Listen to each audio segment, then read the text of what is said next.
ദൈവത്തിന് മഹത്വം. വിളിക്കുന്നവന്റെ വിശ്വസ്തത. നിങ്ങളെ വിളിക്കുന്ന ദൈവം വിശ്വസ്തനാകുന്നു, അവനത് നിവർത്തിക്കും.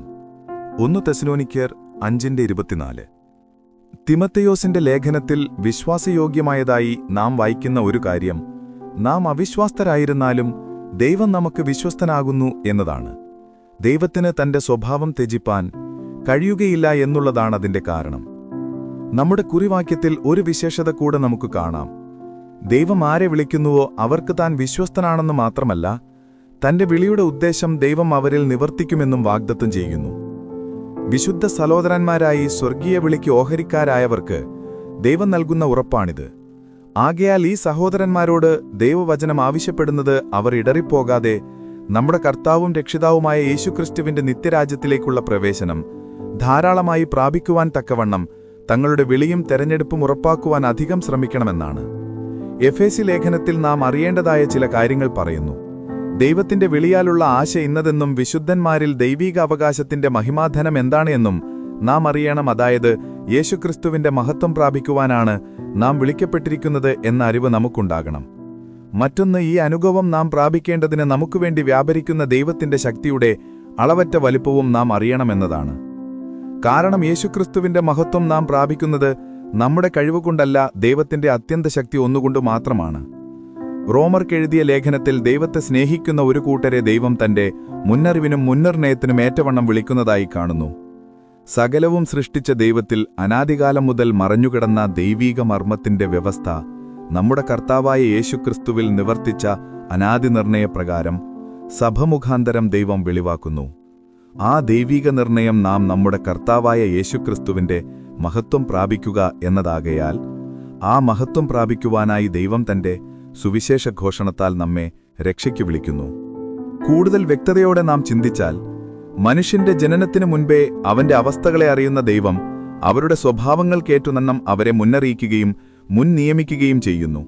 ഉദാഹരണമായി ഏശാവിന്റെയും യാക്കോബിന്റെയും സ്വഭാവങ്ങൾക്കേറ്റവണ്ണം ദൈവം ഏശാവിനെ ദ്വേഷിക്കുകയും യാക്കോബിനെ സ്നേഹിക്കുകയും ചെയ്യുന്നു. റോമർക്കെഴുതിയ ലേഖനത്തിൽ നാം കാണുന്നത്, ദൈവം മനുഷ്യരെ നോക്കുമ്പോൾ ചിലർ ദൈവത്തെ സ്നേഹിക്കുന്നവരായി തങ്ങളുടെ ജീവിതാനുഭവങ്ങളിലൂടെ യേശുക്രിസ്തുവിന്റെ മഹത്വം പ്രാപിപ്പാൻ ഉത്സാഹിച്ച് അത് പ്രാപിക്കുമെന്ന് ദൈവം അവരെ മുന്നറിയുന്നു. നമ്മുടെ ജീവനായ ക്രിസ്തു വെളിപ്പെടുമ്പോൾ അവരോടൊപ്പം തേജസ്സിൽ വെളിപ്പെടുമെന്ന പ്രത്യാശയുള്ള ഈ മുന്നറിഞ്ഞവരെയാണ് ദൈവം മുൻ നിയമിക്കുന്നത്. ഇങ്ങനെ ദൈവം മുൻ നിയമിച്ചവരെ തന്റെ സ്വർഗീയ വിളിക്ക് ഓഹരിക്കാരാക്കി സുവിശേഷ ഘോഷണത്താൽ രക്ഷയ്ക്ക് വിളിക്കുന്നു. അവർ വിശ്വസിക്കുകയും സ്നാനമേൽക്കുകയും ചെയ്യുമ്പോൾ രക്ഷിക്കപ്പെട്ട വിശ്വാസത്താലുള്ള നീതീകരണം പ്രാപിക്കുന്നു.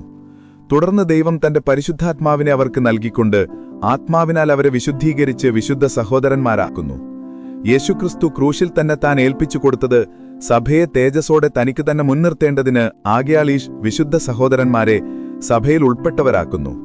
അതിനായി ദിനം പ്രതി കർത്താവ് തന്നെ രക്ഷിക്കപ്പെട്ടവരെ സഭയോട് ചേർക്കുന്നു. ഇങ്ങനെ വിളിച്ചവരെ നീതീകരിക്കുന്ന ദൈവം നീതീകരിച്ചവരെ തേജസ്കരണത്തിലേക്ക് നടത്തിക്കൊണ്ട് തന്റെ വിശ്വസ്തത വിളിക്കപ്പെട്ടവർക്കായി വെളിപ്പെടുത്തുന്നു. ശലോമോൻ രാജാവ് ദൈവത്താൽ മുന്നറിഞ്ഞു മുൻ നിയമിക്കപ്പെട്ടവനും ദൈവത്താൽ സ്നേഹിക്കപ്പെട്ടവനുമാണെങ്കിലും പിന്നീട് തള്ളപ്പെടുവാനിടയായി. ആദാമ്യപാപത്താൽ നന്മതിന്മകളെ തിരിച്ചറിയുവാൻ തക്കവണ്ണം ദൈവത്തെപ്പോലെയായ മനുഷ്യന്റെ അവസ്ഥയെ നാം ചിന്തിക്കുമ്പോൾ, മനുഷ്യന്റെ ഹൃദയവിചാരങ്ങളുടെ നിരൂപണങ്ങൾ എല്ലായ്പ്പോഴും ദോഷമുള്ളതാകയാൽ അവൻ നന്മയല്ല തിന്മയത്രേ എപ്പോഴും തിരഞ്ഞെടുക്കുന്നത്.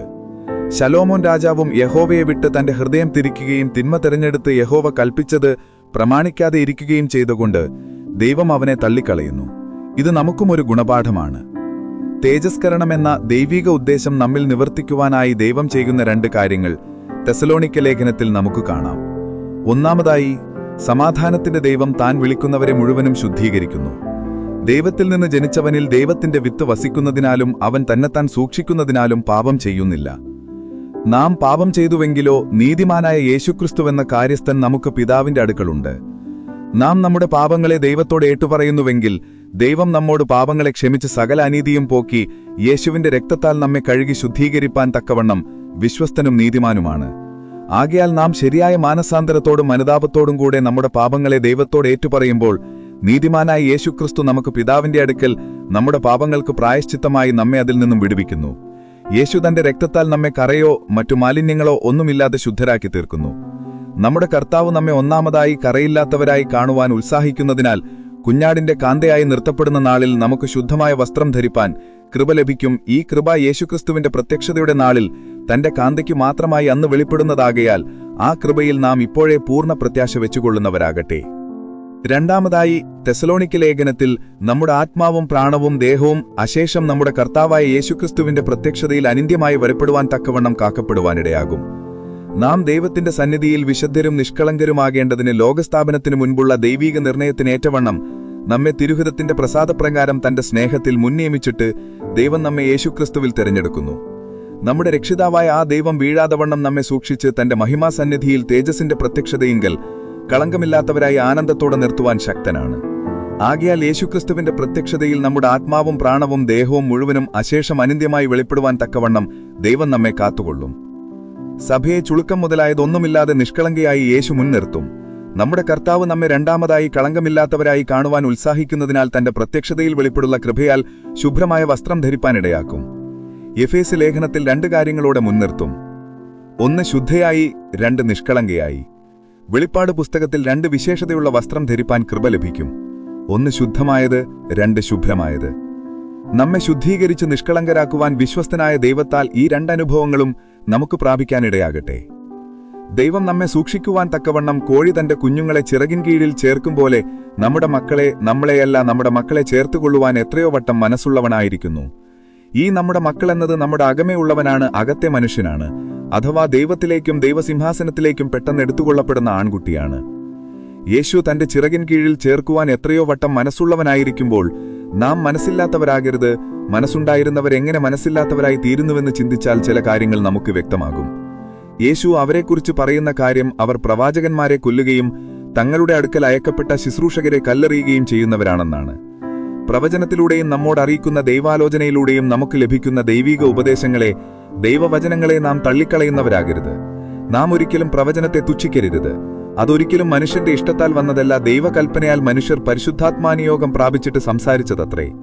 പരിശുദ്ധാത്മാവിന്റെ നേരെ ദൂഷണം പറയുന്നവന് ഒരു നാളും ക്ഷമ കിട്ടാതെ നിത്യശിക്ഷയ്ക്ക് യോഗ്യനാകുമെന്ന് യേശു തന്നെ സത്യമായിട്ടും നമ്മോട് പറയുന്നു. മാത്രമല്ല, യേശു നമ്മോട് കൽപ്പിച്ചതൊക്കെയും പ്രമാണിപ്പാൻ തക്കവണ്ണം ഉപദേശിക്കുവാനായി നിയമിക്കപ്പെട്ട ശുശ്രൂഷകരെ നാം കുറ്റപ്പെടുത്തുന്നവരും കളിയാക്കി അപമാനിക്കുന്നവരുമാകരുത്. അവരെ കൈക്കൊള്ളാതെ ഇരുന്നാൽ നാം യേശുവിനെയും അതുവഴി ദൈവത്തെയും തള്ളിക്കളയുന്നവരാകുന്നു. ആകയാൽ അവർക്ക് ബഹുമാനം കൊടുത്തുകൊണ്ട് അവരുടെ വാക്കുകൾ ശ്രദ്ധയോടെ കേൾക്കേണ്ടിയിരിക്കുന്നു. ശാസ്ത്രിമാരും പരീസയരും തപടഭക്തിക്കാരായി അവർ പറയുന്നത് പോലെ ചെയ്യുന്നില്ലെങ്കിലും യേശു പറയുന്നത് അവർ മോശയുടെ പീഠത്തിൽ ഇരിക്കുന്നവരാകയാൽ അവർ പറയുന്നതൊക്കെയും പ്രമാണിച്ചു ചെയ്യുവിനെന്നാണ്. ആകയാൽ ദൈവം യേശുവിനെ അയച്ചതുപോലെ യേശുവിനാൽ അയക്കപ്പെട്ട ശുശ്രൂഷകരെ നാം ഒരിക്കലും കല്ലെറിയാതെ അവരെ സന്തോഷത്തോടെ ഏറ്റുകൊണ്ട് അവരുടെ ഉപദേശങ്ങൾക്കേറ്റവണ്ണം ദൈവവചനപ്രകാരം ജീവിക്കുവാൻ ഉത്സാഹിക്കണം. യേശുവിന്റെ ആടുകളായവർ തന്റെ ശബ്ദം കേട്ട് യേശുവിനെ അനുഗമിക്കുന്നവരാകയാൽ അവരെയാണ് യേശുവും ദൈവവും തന്റെ കരങ്ങളിൽ മറച്ചു സൂക്ഷിക്കുന്നത്. അവർ ഒരു നാളും നശിച്ചുപോകാതെ യേശു അവർക്ക് നിത്യജീവൻ നൽകുന്നു. ദൈവത്തിന്റെ വചനങ്ങളോട് താൽപ്പര്യമുള്ളവർക്ക് വീഴ്ചയ്ക്ക് സംഗതിയേതുമില്ലാത്തവരായി ദൈവം അവരെ സൂക്ഷിക്കും. മാത്രമല്ല, അവർ മഹാസമാധാനമുള്ളവരായിട്ട് കർത്താവിന്റെ പ്രത്യക്ഷതയിൽ സമാധാനത്തോടെ കാണപ്പെടുവാനിടയാകും.